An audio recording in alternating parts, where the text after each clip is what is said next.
Quando as amigas tóxicas da minha esposa a convenceram a fazer as malas e desaparecer por uma semana para me dar uma lição, elas imaginaram que eu voltaria rastejando, implorando. Em vez disso, peguei o telefone e fiz uma ligação que viraria o joguinho dela de cabeça para baixo. Enquanto ela comemorava sua vitória com aquelas mulheres amargas, eu tomava uma atitude que elas jamais esperariam. Meu nome é Miguel Dávila. Tenho 42 anos e passei os últimos 15 construindo algo que imaginei que duraria para sempre.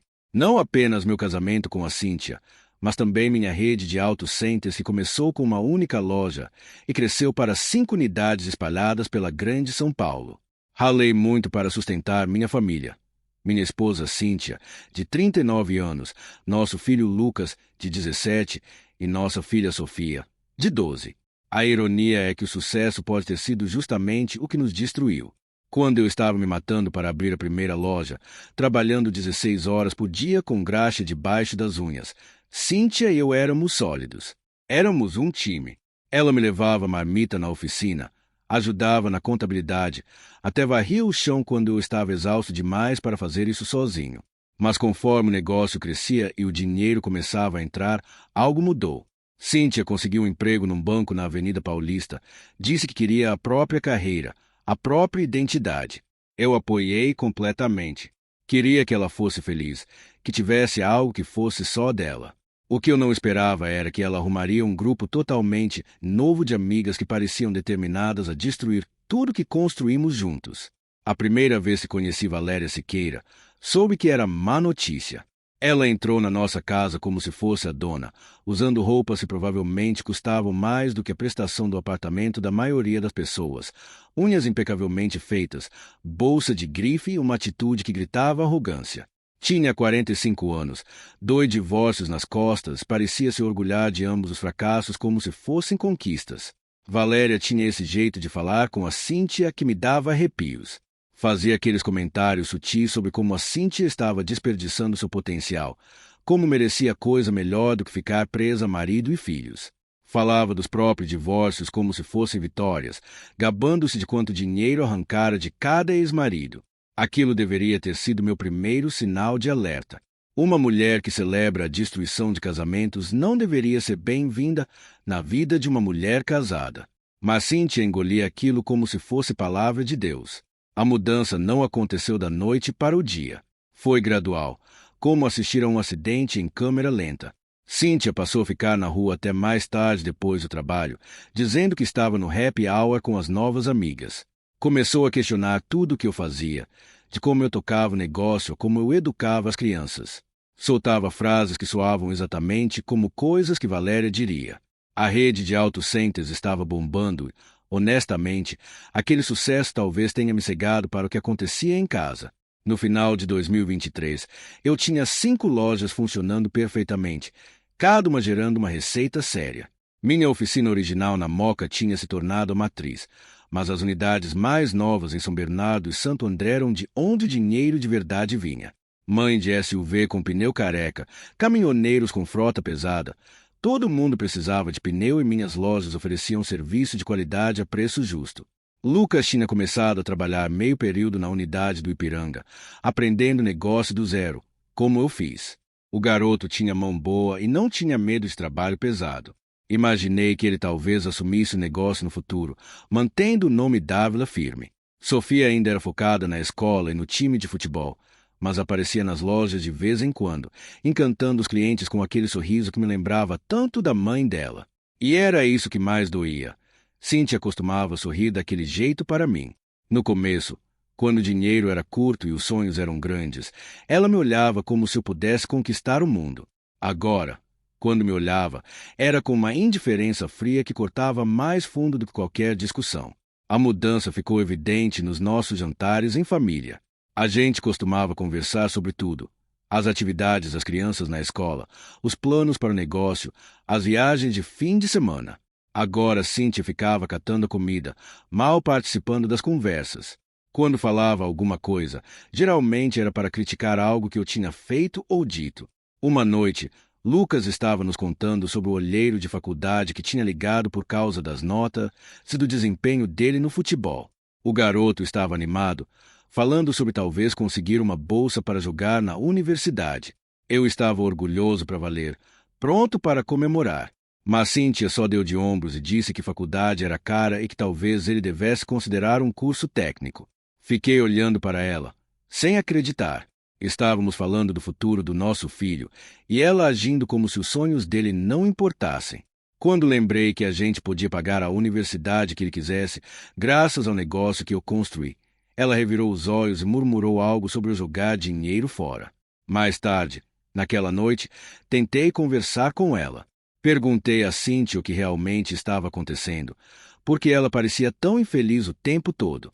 Ela me disse que eu não entenderia porque era focado demais no trabalho para perceber o que acontecia na nossa família. Segundo ela, eu estava negligenciando minhas responsabilidades como marido e pai. Aquilo doeu porque eu sabia que não era verdade. Tudo o que eu fazia era por esta família. Cada manhã cedo, cada noite até tarde nas lojas, cada decisão de negócio que eu tomava era para dar à minha esposa e aos meus filhos a melhor vida possível. Mas, de alguma forma, na cabeça da Cynthia, meu sucesso tinha se tornado um fracasso. Passei a prestar mais atenção depois daquela conversa e o que vi me assustou. Minha esposa estava se tornando uma estranha e eu não tinha ideia de como recuperá-la. Minha mãe, Dona Eleonora, nunca foi de morder a língua aos 67 anos. Certamente não ia começar agora. Ela vinha observando as mudanças na Cynthia com o olhar afiado de uma mulher que já tinha visto sua cota de decepções na vida. Se você quiser compartilhar sua história pessoal para que apareça no próximo episódio, escreva para o e-mail que está na tela. Quando me pediu para tomar um café em casa num sábado de manhã, eu sabia que tinha coisa na cabeça dela. Eleonora Dávila estava sentada à mesa da cozinha, a mesma onde me serviu o café da manhã por 18 anos antes de eu sair de casa.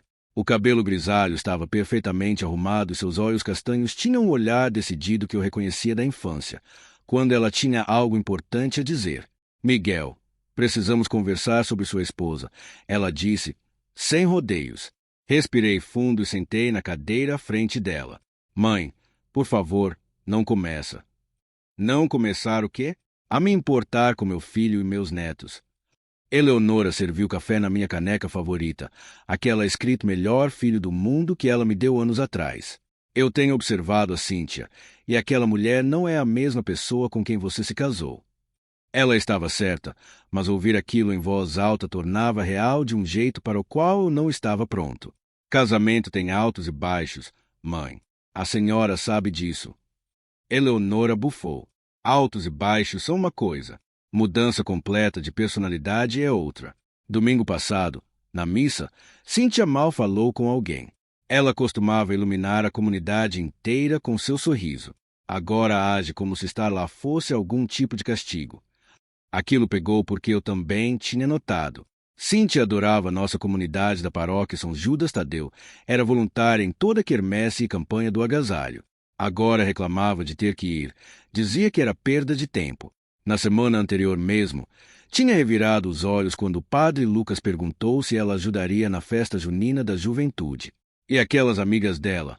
Eleonora continuou, a voz ganhando um tom mais afiado.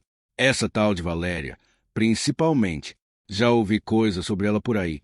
Miguel, ela é veneno e está espalhando esse veneno na sua esposa. Recostei na cadeira, sentindo o peso de tudo que eu vinha tentando ignorar. Que tipo de coisas? O tipo que destrói famílias. Minha mãe disse com firmeza. Ela se gaba dos divórcios como se fossem troféus. Tem orgulho de quanto dinheiro arrancou de cada marido. Mulheres assim não suportam ver outras pessoas felizes no casamento porque isso as lembra dos próprios fracassos. Eleonora se inclinou sobre a mesa e segurou minha mão com uma força surpreendente. Filho, você precisa lutar pela sua família antes que seja tarde demais. Essa mulher está enchendo a cabeça da Cynthia com bobagens, e se você não puser um basta, vai perder tudo pelo que trabalhou. O café esfriou enquanto minha mãe continuava, contando conversas que ouvirá na padaria, avisos de outras mulheres da comunidade sobre a influência de Valéria. Aquilo pintou um quadro que eu não queria ver, mas que não podia mais ignorar. Seu pai, que Deus o tenha, teria batido o pé na primeira vez que alguma encrenqueira tentasse se meter entre nós. Eleonora disse. Às vezes, Ser um bom marido significa proteger seu casamento das pessoas que querem destruí-lo, mesmo que uma dessas pessoas seja sua própria esposa. Voltei para casa naquele dia com as palavras da minha mãe ecoando na cabeça, sabendo que ela tinha razão, mas sem ter certeza se eu estava pronto para a briga que vinha pela frente. O confronto veio mais cedo do que eu esperava. Cheguei em casa mais cedo da loja de São Bernardo, esperando passar um tempo de qualidade com a família. Em vez disso, entrei no que parecia uma sessão de terapia do inferno. Cynthia estava sentada na sala com Valéria e duas outras mulheres que não reconheci, e dissecavam casamentos como cirurgiãs com um bisturi.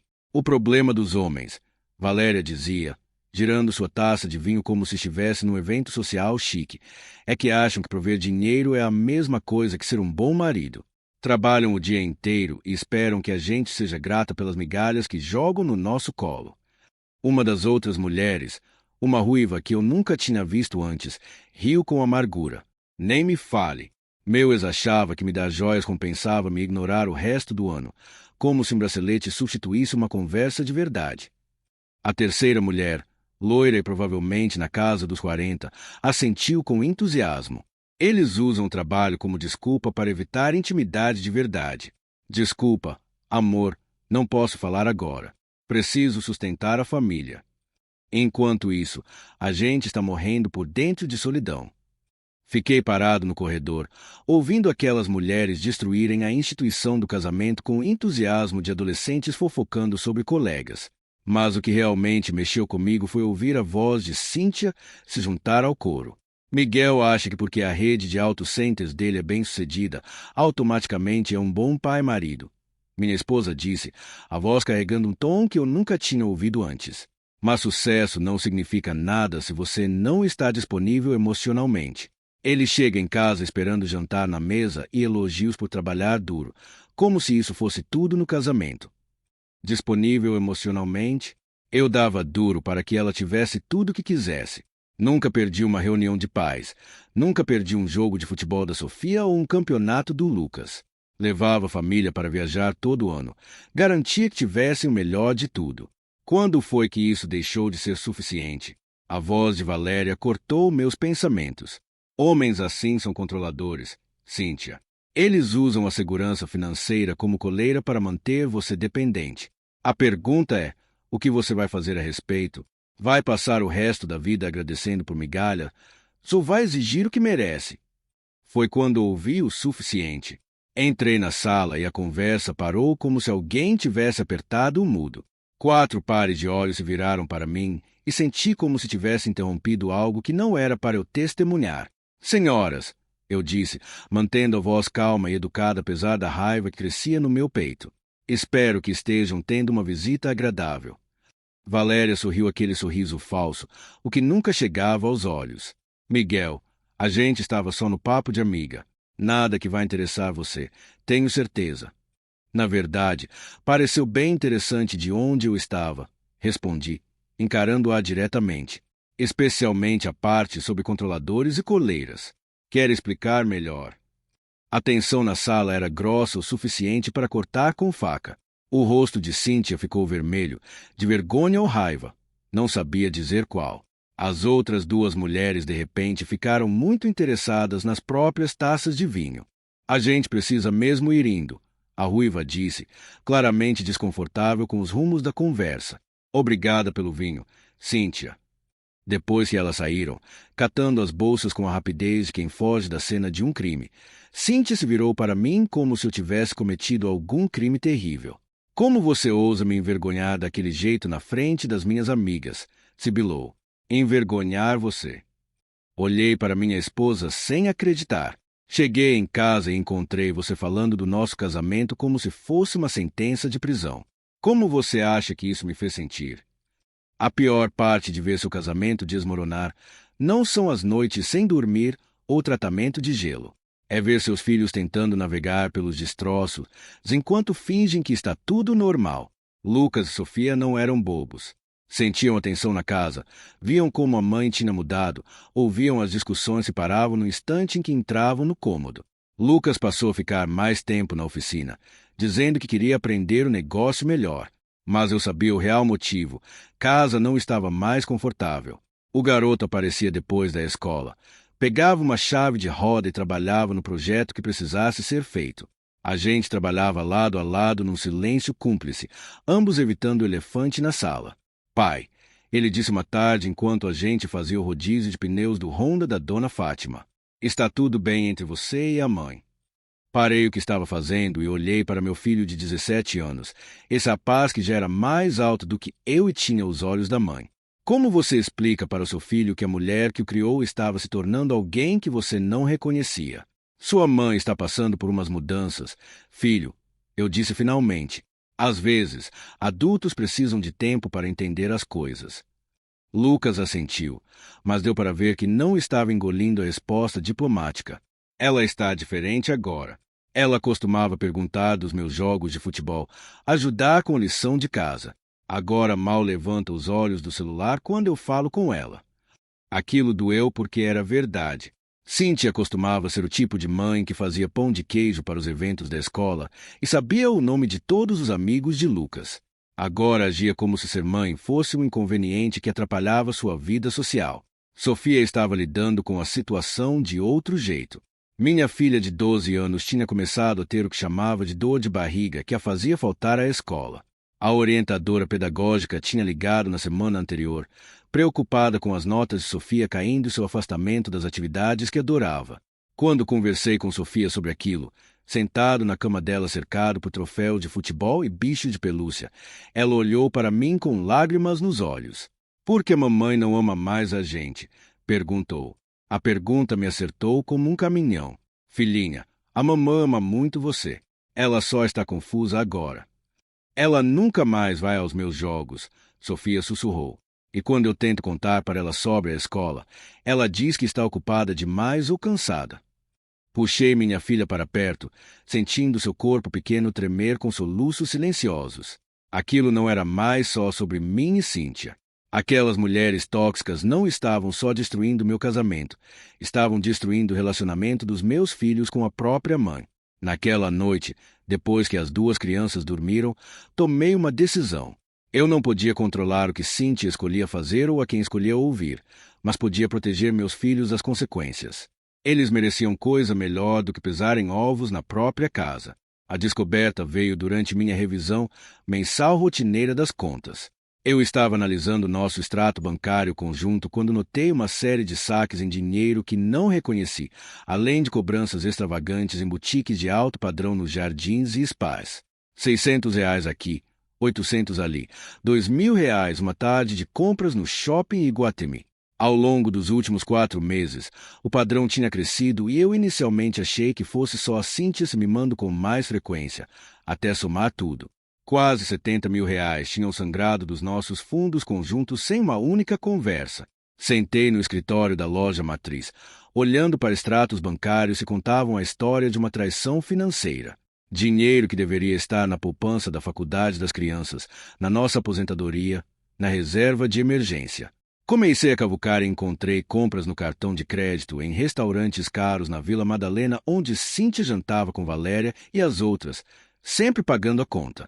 Havia cobranças numa joalheria que eu nunca tinha visitado e um adiantamento em dinheiro que coincidia com Valéria se gabando de uma bolsa de grife nova. Minha esposa estava bancando seu círculo social tóxico e fazendo isso pelas minhas costas. Quando confrontei Cíntia naquela noite, ela nem tentou negar. E daí que eu gastei um dinheiro, disse, cruzando os braços de forma desafiadora. Metade de tudo que você ganha é meu também. Eu não tenho que pedir permissão para gastar meu próprio dinheiro. Seu próprio dinheiro. Fiquei olhando para ela. Aquele dinheiro estava separado para o aparelho da Sofia, para as inscrições do vestibular do Lucas. Nós tínhamos planos para aquele dinheiro. Planos asterisco, seus asterisco. Cíntia rebateu. Você sempre decide tudo, Miguel. Onde a gente mora, como gasta dinheiro, o que as crianças devem fazer.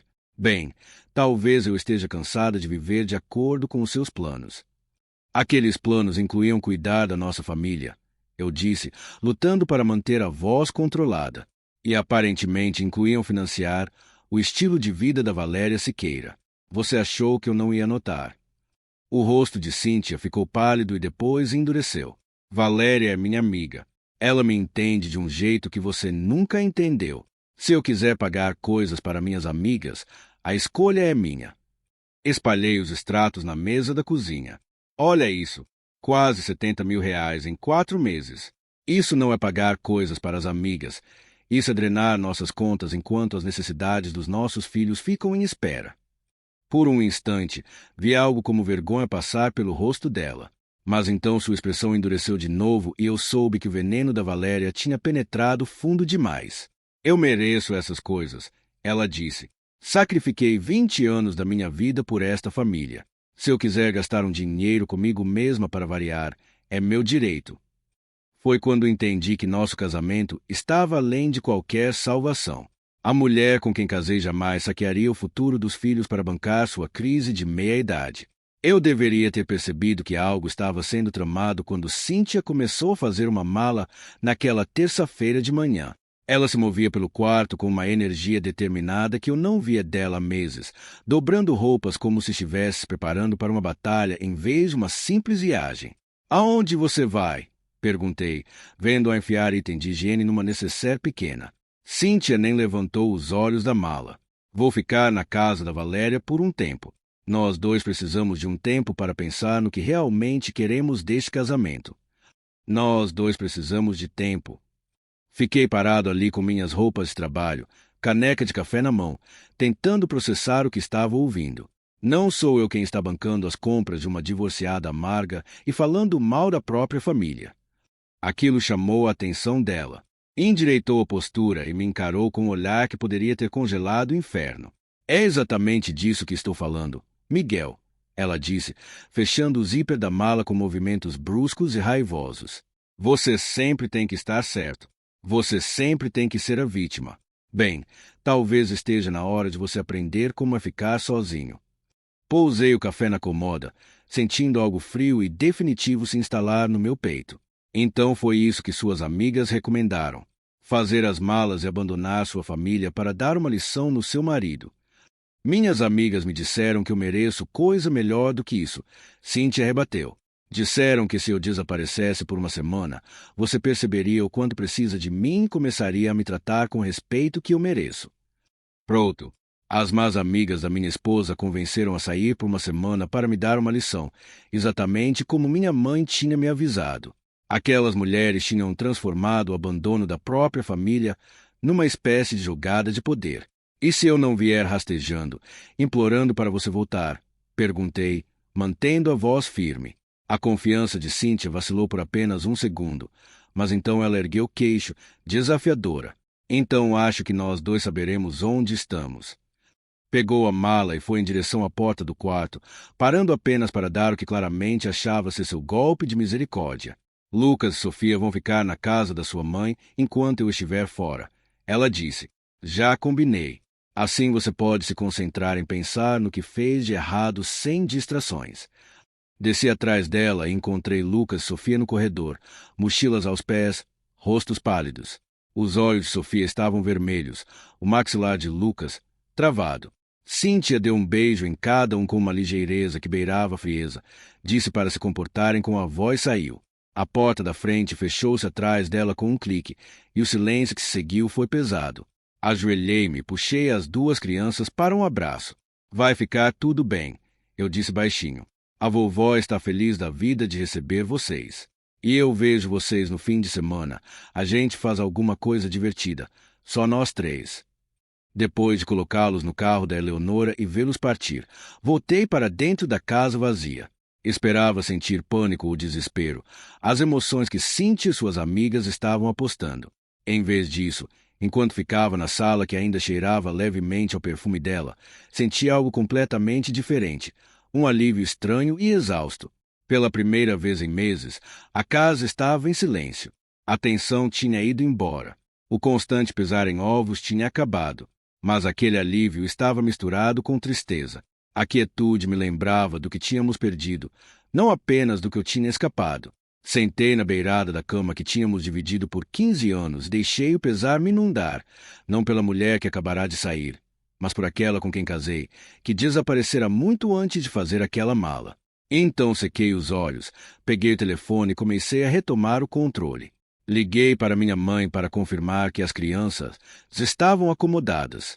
A voz de Leonora estava séria, mas sem surpresa. Eu te avisei que isso ia acontecer, filho. Essa mulher acha que pode manipular. Você como vem manipulando todo mundo. O que você vai fazer a respeito? Vou ligar para um advogado, mãe.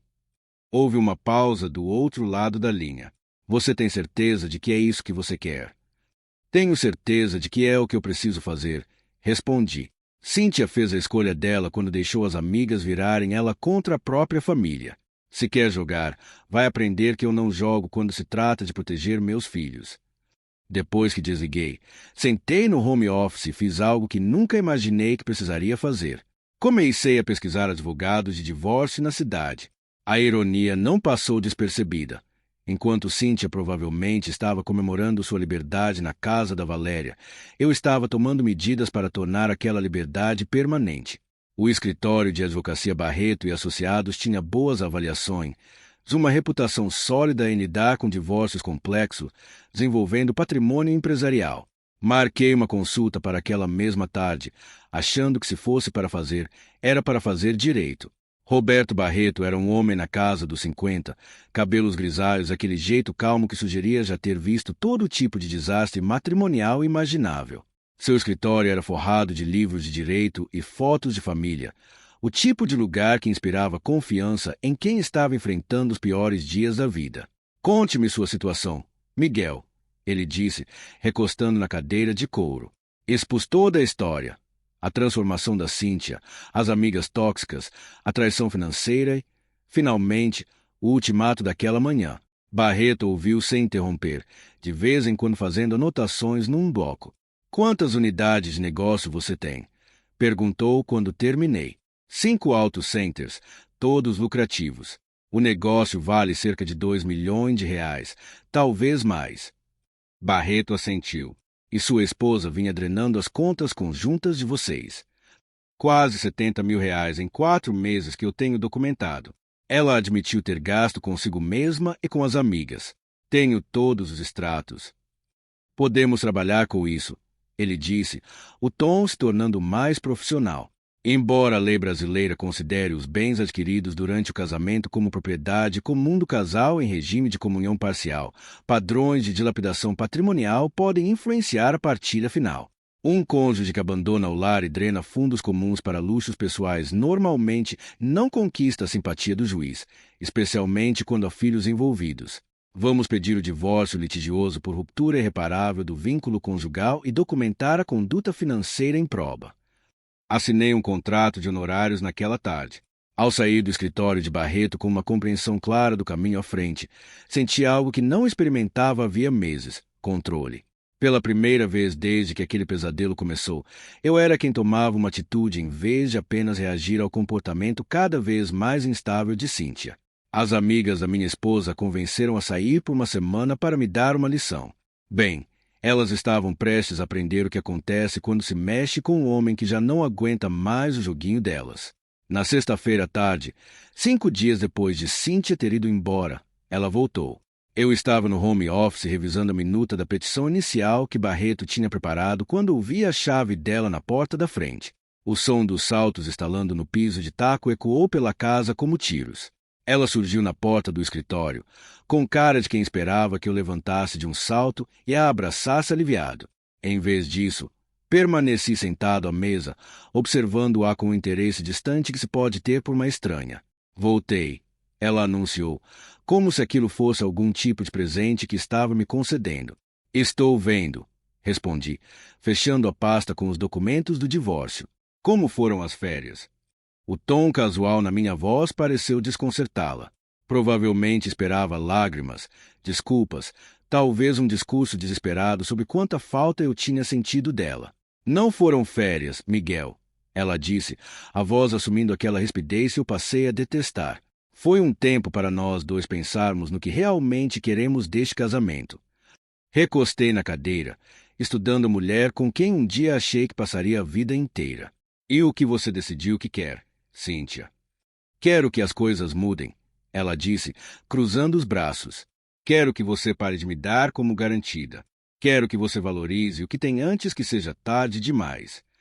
Foi quando comecei a rir, não uma risada feliz, mas do tipo que surge quando se percebe quão ridícula uma situação se tornou. O que tem de engraçado? Cynthia exigiu saber. Levantei e fui até o arquivo, puxando um envelope pardo. O engraçado é que você realmente achou que essa sua encenaçãozinha funcionaria. Achou que se desaparecesse por uma semana, eu voltaria rastejando, implorando para você ficar. Você não sentiu nem um pouco a minha falta? Perguntou. E pela primeira vez desde que voltará, ouvi incerteza na voz dela. Sabe de quem eu senti falta? Cynthia? Senti falta da mulher com quem me casei. Aquela que jamais saquearia o futuro dos filhos para bancar as amigas. Aquela que não teria deixado um bando de divorciadas amargas convencê-la a abandonar a família. Entreguei o envelope a ela. Isto aqui é a petição de divórcio. Eu dei entrada na quarta-feira de manhã, logo depois de você sair para me dar aquela lição. O rosto de Cynthia ficou branco enquanto abria o envelope. Sua mão tremia ao ler a primeira página. Você está blefando, sussurrou. Você não pediria o divórcio de verdade por causa disso. Não estou blefando, Cynthia. O casamento acabou. Suas amigas conseguiram exatamente o que queriam, mais um divórcio para a coleção delas. Ela deixou os papéis caírem e tentou segurar meu braço. Miguel, por favor, a gente pode resolver isso. Vou parar de ver elas. Eu vou mudar. Puxei-me suavemente para longe do toque dela. É tarde demais para isso. Você fez sua escolha quando preferiu o veneno delas à nossa família. O divórcio levou 10 meses para ser finalizado. 10 meses de clareza em vez de confusão. Cynthia brigou no começo, contratou a própria advogada, tentou alegar que eu estava sendo irracional. Mas quando a fase de produção de provas expôs a dimensão completa dos gastos dela, extratos bancários documentados, faturas de cartão de crédito, até mensagem de texto onde discutia bancar Valéria e as outras, a estratégia jurídica dela mudou. Nossos advogados negociaram um acordo. Como o negócio tinha sido construído durante o casamento, Cynthia tinha direito a uma parte do seu valor, mas a dilapidação do patrimônio comum foi considerada no cálculo final. Fiquei com a rede de auto centers e a casa, comprando a parte dela com uma combinação de economia e um empréstimo bancário com parcelas administráveis. Cynthia recebeu uma quantia única que era justa, mas significativamente menor do que uma divisão igualitária teria proporcionado, suficiente para recomeçar de forma modesta, não para manter seu estilo de vida de champanhe. Lucas escolheu morar comigo em tempo integral. Ele completou 18 anos durante o processo, então o juiz deu total peso à sua preferência. Tinha visto o suficiente do comportamento da mãe para entender o que realmente acontecerá e queria estabilidade. Agora trabalha na loja matriz todo dia depois da faculdade, aprendendo negócio do zero. Sofia divide o tempo entre as duas casas, mas passa a maioria dos dias de semana comigo. Cynthia tenta ser uma boa mãe quando está com ela, mas o dano na relação das duas é profundo. Filhos não esquecem quando um pai ou uma mãe escolhe amizades tóxicas em vez da família. Quanto a mim, estou melhor do que esperava. O negócio está prosperando. Acontece que não ter alguém minando constantemente sua confiança faz bem para a produtividade. Abri uma sexta unidade e contratei 3 novos funcionários. Cerca de 6 meses depois que o divórcio saiu, comecei a ver alguém. Amanda Teixeira é enfermeira no Hospital Infantil Darcy Vargas. Tem 30 anos, é gentil e genuinamente interessada nos meus filhos e no meu negócio. Estamos indo devagar, mas pela primeira vez em anos estou otimista com o futuro. Lucas gosta dela e Sofia está se aproximando aos poucos. É tudo o que posso pedir. Cynthia continua amiga de Valéria Siqueira e do resto daquele grupo tóxico. Pelo que ouço por aí, está alugando um apartamento confortável, mas sem graça, na Zona Norte trabalhando em tempo integral no banco de novo. Valéria convenceu de que aquilo era viver sua melhor vida, mas as poucas vezes em que vi Cynthia em eventos da escola, ela parece cansada e mais velha do que a idade. Às vezes, capto um lampejo de arrependimento nos olhos dela quando vê Sofia rindo comigo, mas ela nunca diz uma palavra sobre isso. Tem gente que me pergunta se me arrependo de como as coisas terminaram, se gostaria de ter lutado mais para salvar o casamento. A resposta é não. Um casamento deve ser uma parceria entre 2 pessoas que se respeitam e trabalham por objetivos comuns. O que eu tinha com Cynthia no final Não era um casamento, era uma lenta situação de cárcere privado. Meu conselho para qualquer homem passando por algo parecido é simples. Não deixe pessoas tóxicas envenenarem sua família. Se seu cônjuge escolhe amizades amargas em vez do casamento de vocês, acredite no que está vendo e proteja-se. Às vezes, a lição que alguém tenta te ensinar não é a lição que essa pessoa pretendia.